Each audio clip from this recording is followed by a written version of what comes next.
YCP తరఫున MP బరిలో ఇప్పుడు సునీల్ కుమార్ యాదవ్ గారు, టీడీపీ తరఫున ఇప్పుడు మహేష్ యాదవ్ కడప నుంచి ఇక్కడికి వచ్చి అవి అయితే అది చూసుకోకలేదండి, ఎవరైనా లోకల్ని చూసుకుంటారు. కానీ మహేష్ యాదవ్ గారికి ఇక్కడ ఈ ఏలూరు పార్లమెంట్లో ఏమున్నాయో లేవో కూడా తెలియదు. అక్కడ నుంచి తీసుకొచ్చి ఇక్కడ వేశారు. ఆయన పని చేస్తాడన్న నమ్మకం అనేది జనాలకు ఎవరు లేదు.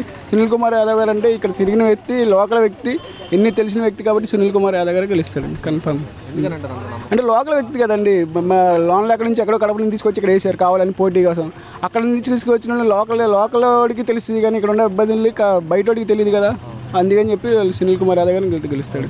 ఎంపీ సునీల్ కుమార్ యాదవ్ గారే అసలు దానికి చెప్పే కానీ లోకల్ సునీల్ కుమార్ యాదవ్ గారికి లోకల్ ఆయనే కన్ఫర్మ్గా గెలుస్తాడు. చంద్రబాబు నాయుడు, పవన్ కళ్యాణ్ అందరూ కలిసి వస్తున్నారు. అసలు చంద్రబాబు నాయుడు గారు కాదు, పవన్ కళ్యాణ్ నమ్మే వ్యక్తి ఎవడో లేడండి. ఆయన పార్టీని ఇచ్చేసుకోలేక పక్కన వాళ్ళకి కలిపి వేరే ఇయ్యేసి కండ వేసుకుని తిరిగేవాడిని, ఒక్కో కండ వేసుకుని సింగిల్గా వచ్చేవాడిని ఎవడో నమ్ముతాడు. కానీ వేరే వాళ్ళని నమ్మి వాళ్ళ వెనకాల చేసేవాడిని ఎవడో నమ్మడు. కానీ పవన్ కళ్యాణ్ గురించి అసలు మాట్లాడుకునే విషయమే కాదండి టాపిక్ అది.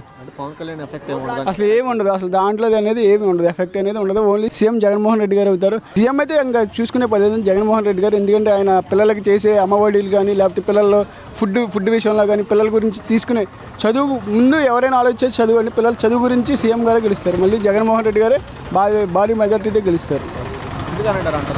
ఇంత నమ్మకం అంటే ఇంటింటికి ఇప్పుడు ఇంతవరకు ఎవరైనా ఫంక్షన్ వాళ్ళు ఉన్నారు చూడండి, ఇంటింటికి వెళ్ళేస్తున్నారు. అదే 14 సంవత్సరాలు వాళ్ళ దగ్గరికి వెళ్ళి నుంచుని ముసలి చాలామంది ఇబ్బందులు పడి ఇచ్చేశారు. అదే ఇప్పుడు ఇంటింటికి వచ్చి ప్రతి 1st తారీఖునే వచ్చేస్తున్నారు. దాని గురించి అయినా